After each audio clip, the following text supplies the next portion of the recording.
Dios les bendiga, bienvenido a la Biblia en un año, día número 42. Estamos en la primera epístola de Pablo a los Corintios, capítulos número 3, 4 y 5. Luego de haber definido su ministerio de predicación entre los corintios al final del capítulo 2, insinuando que los corintios seguían en un entendimiento carnal, Pablo vuelve y señala la inmadurez de los corintios en el tercer capítulo. Pablo explica que su mensaje entre los corintios tuvo que ser básico por cuanto no estaban preparados para recibir un mensaje más profundo del misterio de Dios mencionado en el previo capítulo. Va un paso más y les dice a los corintios que todavía, siendo el momento de su escritura, no eran capaces de recibir un mensaje más profundo. Pablo los acusa de ser carnales y no espirituales. Luego menciona la lógica de su argumento. El argumento de Pablo sobre el estado carnal de los corintios se basa en lo mencionado en el capítulo 1, la división del cuerpo de creyentes por aquellos quienes le predicaban. Pablo vuelve a este tema mencionando exclusivamente a Apolos, indicando que la elocuencia del mensaje de Apolos haya sido motivo de la separación de los corintios del mensaje de Pablo. Noten que Pablo no expresa ninguna palabras contra Apolos, sino que lo menciona como colaborador. Debemos notar, al igual, que Pablo no menciona simplemente que Pablo y Apolos sean colaboradores uno del otro, sino que ambos son colaboradores de Dios en la obra en Corinto. Pablo reconoce la obra de cada cual, pero atribuye el crecimiento solo a Dios. El verso 9 contiene una transición entre metáforas, cambiando de la agricultura o la labranza a la arquitectura, mencionando a la iglesia como un edificio. Esto forma el contexto para el próximo segmento, en el cual esta metáfora es desarrollada. De la misma manera que Pablo atribuyó el crecimiento a Dios, menciona que el fundamento de la estructura es Dios. Los arquitectos y constructores añaden a la estructura, pero ninguno puede cambiar el fundamento. Lo interesante de su presentación del edificio es que será probada por fuego. Pablo indica que ciertas labores, aunque hechas en buenas intenciones con motivos de edificar, serán destruidas por la prueba. El constructor sufrirá pérdida, según Pablo, pero se podrá salvar si permanece sobre el fundamento. Todo esto va preparando el escenario para lo que Pablo ha de traer en el resto de su epístola, siendo que Pablo tratará de corregir muchos errores y abusos dentro de la congregación en Corinto. El capítulo termina con otra amonestación en contra de la soberbia y altivez. Pablo insiste que quienes piensan ser sabios deben hacerse ignorantes para alcanzar sabiduría. En la instrucción llamaríamos esto el proceso de desaprendizaje. Pablo está explicando que deberán tener un oído y una mente humilde para recibir la corrección y alcanzar la verdadera sabiduría. Otra vez más amonesta a los corintios a no gloriarse en la obra de los ministros, sino que entiendan que Dios une todo en Cristo Jesús. El capítulo 4 comienza con la mención de Pablo y los otros ministros como administradores de los misterios de Dios. En el verso 2, Pablo explica que reconoce cuál es la expectativa de los administradores. La expectativa es fidelidad a su servicio y propósito. Noten en el verso 3 la actitud de Pablo hacia lo que ha escuchado y recibido de los corintios. Pablo expresa que tomaba como cosa muy poca el juicio de los corintios. O sea, que Pablo no tomaba en serio las acusaciones de los corintios por cuanto conocía su propia fidelidad a la obra de Dios y lo que Dios había logrado entre los gentiles mediante su ministerio. Para los corintios, estas palabras hubiesen sido un insulto y una humillación. No obstante, Pablo menciona que cada cual tendrá que dar cuenta al Señor por lo que ha hecho, aun las intenciones del corazón. Habiendo expresado estas palabras, Pablo entra en una defensa tanto de su persona como también de Apolos. Interesantemente, Pablo aparenta mencionar a Apolos aquí entre los apóstoles. El segmento comienza con el motivo de sus palabras. Pablo escribe para que entiendan que tanto él como Apolos sirven como ejemplos para los corintios. Ninguno de los dos es innatamente sabio, sino que ambos recibieron lo que ahora dan por la gracia de Dios. De semejante manera, los corintios no deberían vanagloriarse por sabios cuando simplemente expresan lo que han recibido de los apóstoles y otros maestros. Puedes apercibir el sarcasmo de Pablo en los versos 7 y 8. Del verso 9 hasta el verso 13, Pablo explica cuál era la actitud del mundo, incluyendo los creyentes, hacia los apóstoles. Pablo indica lo que padecían los apóstoles con tanto de que las iglesias quedaran en alta estima. Lo que Pablo explica es una faceta del ministerio desconocido por los corintios y en realidad por muchos otros creyentes. El apostolado, según Pablo explica, era sufrido, un llamado al servicio sin recompensa, verdaderamente sacrificado. Pablo les dice que los apóstoles eran tenidos por la escoria del mundo, el desecho de todos.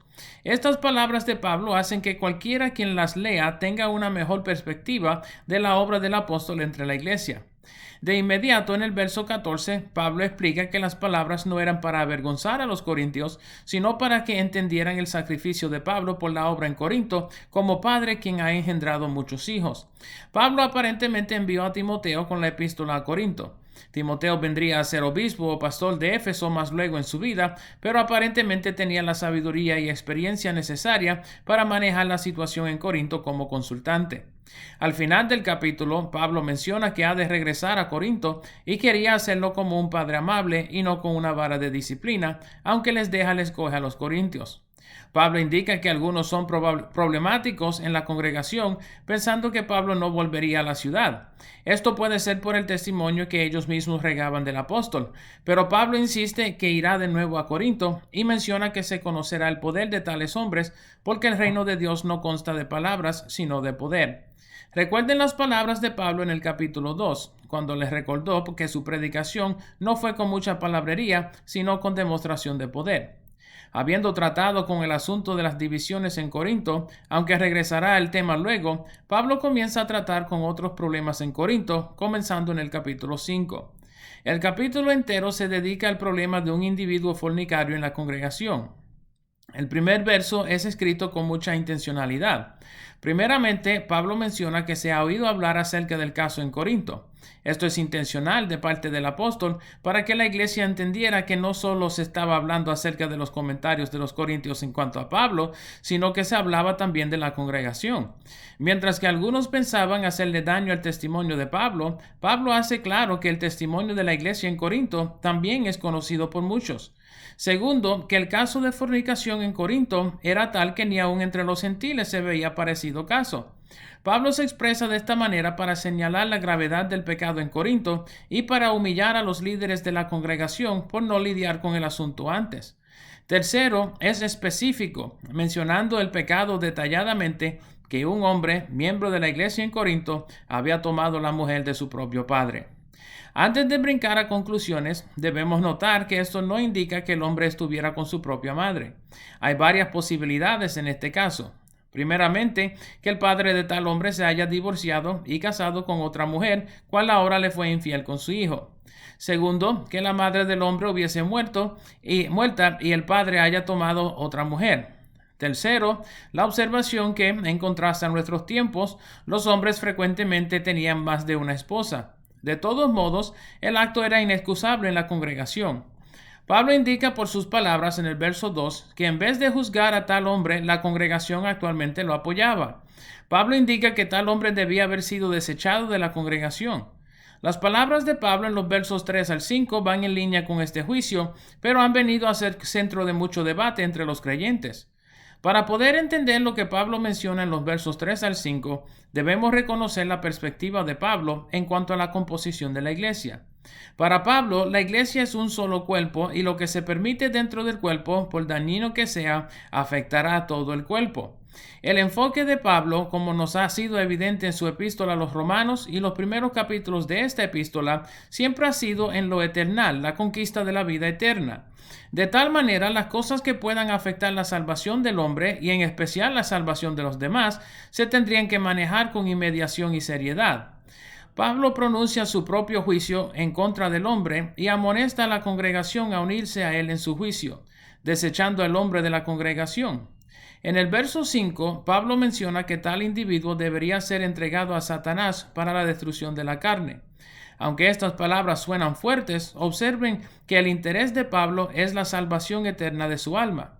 Para Pablo no era justo que la iglesia afirmara las acciones de tal hombre, permitiendo que fuera miembro de la congregación bajo el pretexto de ser salvo cuando en realidad su alma se perdería.